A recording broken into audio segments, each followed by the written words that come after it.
बिस्मिल्लाहिर्रहमानिर्रहीम। अस्सलाम वालेकुम। मैं हाफ़िज़ मोहम्मद काशिफ़ और आप देख रहे हैं मेरा channel technical information portal.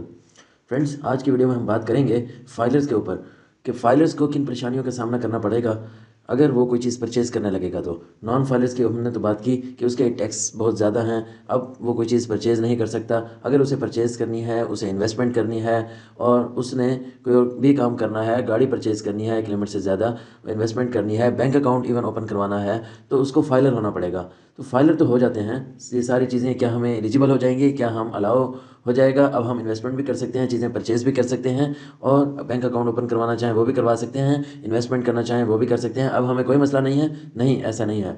Filer होने के बाद भी आपको कोई चीज़ परचेज़ करनी है तो एलिजिबिलिटी क्राइटेरिया है एफबीआर की तरफ से, वो आपको मीट करना पड़ेगा, तभी आप एलिजिबल होंगे। तो फाइलर भी अब ट्रबल में है। पहले क्या होता था कि सस्ते में खालिस टैक्स रिटर्न फाइल करके या किसी ऐसे बंदे से टैक्स रिटर्न फाइल करवा कर जो कि 500,000 लेता था, आप अपनी प्रॉपर टैक्स रिटर्न फाइलिंग नहीं करवाते थे तो अपने आप को फाइलर करवा लिया करते थे। तो उससे क्या होता था, आप चीज़ें खरीद भी सकते थे, इन्वेस्टमेंट भी कर सकते थे और बाकी सब काम कर सकते थे। लेकिन अब ऐसा नहीं है, क्योंकि एफबीआर ने ये फील किया है कि बहुत सारे ऐसे लोग हैं, मैक्सिमम ऐसे लोग हैं जो टैक्स रिटर्न जमा ही नहीं करवाते, नील टैक्स रिटर्न जमा करवा रहे होते हैं या खाली टैक्स रिटर्न जमा करवा रहे होते हैं। उनसे किस तरह बचना है, जंग को किस तरह ख़त्म करना है कि ये जो ब्लैंक टैक्स रिटर्न आ रही हैं सबकी, क्योंकि एफबीआर ने टैक्स कलेक्शन करनी है और इसी टैक्स पे मुल्क चलना है। जब टैक्स कलेक्शन ही नहीं होगी तो एफबीआर तो रूल निकालेगा, एफबीआर तो फिल्टर लगाएगा कि कहाँ से रोका जाए, कहाँ से पकड़ा जाए। तो एफबीआर ने क्या किया, अभी जो रूल पास हुआ उसमें ये कह दिया कि जो भी अपने आप को एक्टिव करवाएगा, हम जस्ट ये नहीं देखेंगे कि वो एक्टिव है, बल्कि ये देखेंगे कि वो एलिजिबल है या नहीं है। एलिजिबल किस तरह होगा, इसको मैं थोड़ा सा ब्रीफ करने की कोशिश करता हूँ। उसमें यह है कि आपको प्रॉपर अपनी रिटर्न फाइलिंग करवानी पड़ेगी। ये नहीं है कि आपने 6 लाख तक एग्जामेशन है, 6 लाख की इनकम डाल के एक्सपेंस थोड़े बहुत डाल के अपनी टैक्स रिटर्न जमा करवा ली है तो आपकी जान छूट जाएगी, ऐसा नहीं है। अब ब्लैंक टैक्स रिटर्न वालों को पकड़ा जाएगा, नील टैक्स रिटर्न फाइल करने वालों को, जो जीरो टैक्स फाइल करते हैं, कोई टैक्स जमा नहीं करवाते, सिर्फ टैक्स रिटर्न जमा करवाते हैं, उनको पकड़ा जाएगा।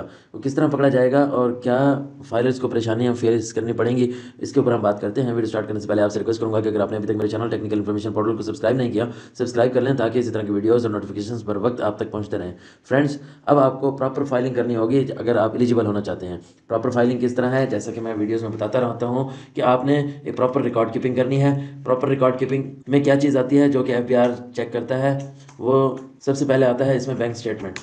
आपने बैंक स्टेटमेंट को सामने रखना है, फिर आपने टैक्स रिटर्न फाइल करनी है। मींस के आपके रिकॉर्ड कीपिंग, आपके बैंक स्टेटमेंट्स और आपके टैक्स रिटर्न, ये तीनों एक दूसरे को रिकनसाइल कर रही हों, मैच कर रही हों। ऐसा ना हो कि आपकी बैंक स्टेटमेंट कुछ और कह रही है, आपकी रिकॉर्ड कीपिंग कुछ और कह रही है, आपकी टैक्स रिटर्न कुछ और कह रही है। ऐसा नहीं होना चाहिए। अगर ऐसा होगा, कहीं भी फ़र्क होगा तो आपको मसाइल का सामना करना पड़ेगा, आप एलिजिबल नहीं होंगे। क्यों? क्योंकि जब आप वेल्थ स्टेटमेंट फाइल करेंगे, वेल्थ स्टेटमेंट में एक एसेट्स का पार्ट होता है जहाँ आपने अपनी सारी वेल्थ मेंशन करनी होती है, एसेट्स मेंशन करने होते हैं। एसेट्स आप उतने ही मेंशन कर सकते हैं जितनी आपकी इनकम हो, यानी कि इनकम में से एक्सपेंस माइनस कर देते हैं, जो बचता है वो आपके एसेट्स में जाता है।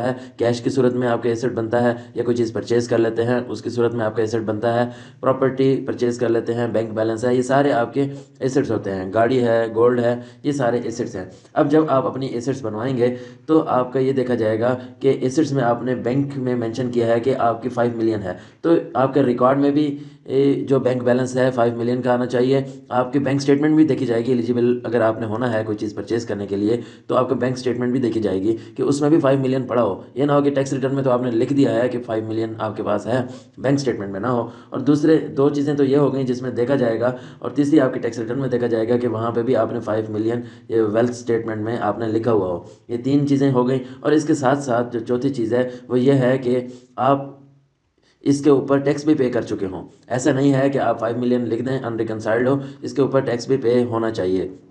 और फिर आप कितनी परचेजिंग कर सकेंगे, इसका 130% आप परचेजिंग कर सकते हैं, उससे ज़्यादा की आप परचेजिंग नहीं कर सकते। ज़रब 130, 5 million multiply by 130 divided by 100, यानी कि जितने आपके वेल्थ स्टेटमेंट में अमाउंट होगी, अगर यहाँ सारे रिकनसाइल हो जाती है और इसके ऊपर आपने मनी ट्रेल भी दे दिया, टैक्स भी पेड है, तो आप क्या करेंगे, इसका 130 तक आप परचेजिंग कर सकते हैं। 130 बनती है यानी कि 65 लाख, 65 लाख की आप परचेजिंग कर सकते हैं। 65 लाख की परचेजिंग के लिए आप एलिजिबल हैं। यहाँ पर आप एलिजिबल हैं इतनी अमाउंट तक की परचेजिंग के लिए, इससे ज़्यादा की अमाउंट आप नहीं अगर कोई प्रॉपर्टी परचेज़ कर रहे हैं वो 70 लाख की है तो वो आप परचेज़ नहीं कर सकेंगे, यानी कि आप 65 लाख की अगर वो प्रॉपर्टी है तब आप परचेज़ कर सकते हैं, गाड़ी है तब आप परचेज़ कर सकते हैं। ये on the time of purchasing ये चेक किया जाएगा। अगर आप नील रिटर्न फाइल कर देते हैं तो इस तरह की आपको फाइलिंग करने की कोई ना ज़रूरत है ना ही कोई फ़ायदा है, क्योंकि आप ये टैक्स रिटर्न फाइल करते हैं, आप कहते हैं कि हम चीज़ें खरीद लें, हमें टैक्स भी कम लगे, तो आप तो पहली बात है खरीद ही नहीं सकेंगे, तो आपके इस टैक्स रिटर्न का आपके फाइलर होने का कोई फ़ायदा नहीं है। तो ये अगर आप फाइलर होना चाहते हैं, उसके बेनिफिट लेना चाहते हैं, तो आपको प्रॉपर अपनी फाइलिंग करवानी पड़ेगी। प्रॉपर फाइल करवाएंगे तभी आप एफबीआर के चंगल से ही बचेंगे, नोटिस से बचेंगे और परेशानियों से भी बचेंगे। हर तरह की पेनल्टीज़ और नोटिस से आप बच जाएंगे। अगर प्रॉपर फाइल नहीं करेंगे तो किसी न किसी स्टेज पर आपको परेशानी का सामना होगा और इसके साथ साथ आपका नुकसान भी हो सकता है।